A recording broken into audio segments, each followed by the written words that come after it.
साल 1280 पश्चिमी अफ्रीका के एक देश माली में एक बच्चे का जन्म होता है। आज इस बच्चे की किलकारियां कल उस राजा की आवाज में बदलने वाली थी जो बड़ा होकर इस धरती का आज तक का सबसे अमीर इंसान बनने वाला था।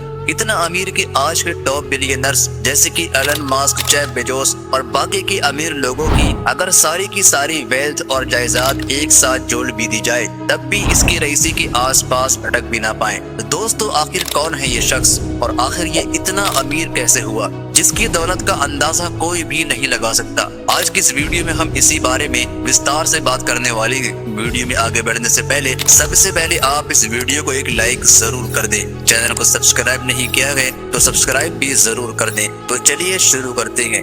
दोस्तों, इस बच्चे का नाम और कोई नहीं बल्कि मनसा मूसा था। माली में मनसा इस शब्द का अर्थ होता है सुल्तान यानी कि बादशाह, और ये बच्चा मूसा माली का मनसा बनने वाला था क्योंकि कुछ लोगों का ये कहना था कि मूसा माली के शाही घराने का असली वंशज था यानी कि माली के बादशाह फगाले का बेटा, और इसी वजह से ये वही शाही गद्दी का असली हकदार होने वाला था। लेकिन यहाँ पर एक और थ्योरी भी आती है कि मूसा असल में माली की 9वें सुल्तान अबू बकरी कीता का एक भरोसेमंद मंत्री था और इसीलिए उसे राजगद्दी दी गई थी। अब सच क्या है ये कोई नहीं कह सकता। सो चले सीधा मूसा के मनसा बनने के सफर पे आते हैं। अब हुआ ये था कि 1312 में बादशाह अबू बकरी के दिमाग में एक बात आती है कि क्यों ना मेरे इस विशाल राज्य को और बढ़ाया जाए। और फिर क्या था, उन्होंने इस बात पर अमल करते 200 सैनिकों से भरी और 100 खाने पीने से भरी कश्तियों को अटलांटिक महासागर के एक छोर पर पता लगाने भेज दिया ताकि उस पार अगर कुछ हो तो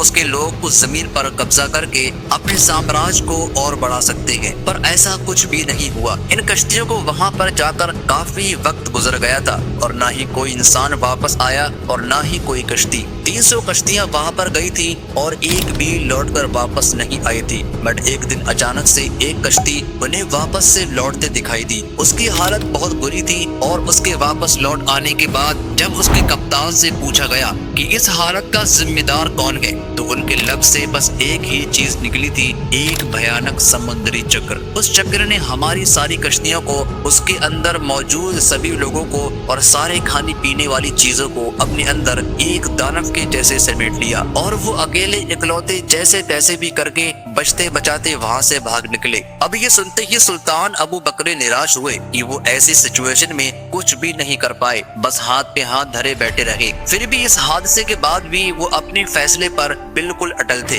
कि समुद्र के उस पार उन्हें जाकर कब्जा ही करना है किसी भी हालत में, और इसीलिए इस बार उन्होंने खुद उसके पार जाने का फैसला किया। पर जाने से पहले सुल्तान ने मूसा को एक बहुत ही इम्पोर्टेंट जिम्मेदारी सौंपी और वो जिम्मेदारी थी पूरे माली की शासन को संभालने की, और वो भी एक राजा के अधिकारों के साथ। और बस फिर इसके बाद वो वहाँ से 3000 जहाजों के साथ निकल पड़े अटलांटिक की छोर की ओर। और उसके बाद वक्त बीता, साल बीते और सदियां बीत गई पर कभी भी वापस लौट कर नहीं आए। हर किसी ने एक पॉइंट के बाद उनके आने की आशाएं छोड़ दी, बट उनके न आने से माली शासन को कोई फर्क भी नहीं पड़ा। इनफैक्ट माली शासन आपके समय तक तो अच्छा ही था, बट मूसा के आने के बाद ये अलग ही बुलंदियों को छूने लगा। और वो मूसा का कोई तुक्का उक्का नहीं था बल्कि उसकी सोची समझी तकनीक का नतीजा था। गद्दी पर आते ही मूसा ने सबसे पहले तो ये सोचा कि कैसे राज्य की आय यानी कि रेवेन्यू को कैसे बढ़ाया जाए, और उस वक्त इस सवाल का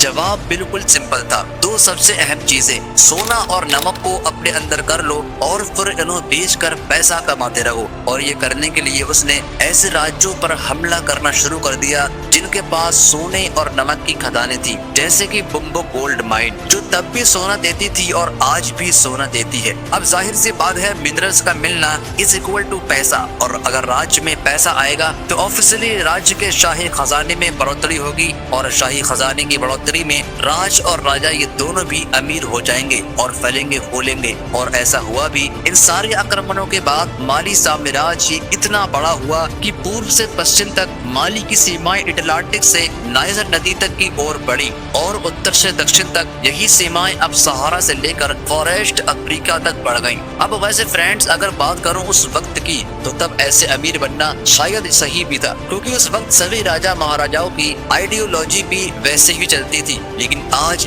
इन 21st सेंचुरी हम ऐसा बिल्कुल भी नहीं कर सकते। सकते, क्योंकि अभी की मॉडर्नाइजेशन के चलते काफी सारी चीजें सिविलाइज्ड हो चुकी हैं। दोस्तों, इसके आगे की जानकारी हम पार्ट 2 में लाने वाले हैं। पहले आप मुझे बताओ इस कहानी से आपको क्या सीखने को मिलता है और हमारा देश इंडिया हिस्ट्री के इस एपिसोड से क्या चीजें इम्प्लीमेंट कर सकता है। कमेंट सेक्शन में जरूर बताना। अगर ये वीडियो पसंद आया हो तो एक लाइक जरूर ठोकना। गेट सेल्फ चैनल को सब्सक्राइब कर लो, बेल आइकन को ऑल पर सेट कर लो ताकि आने वाली हमारी कोई वीडियो की अपडेट आप मिस ना कर सको।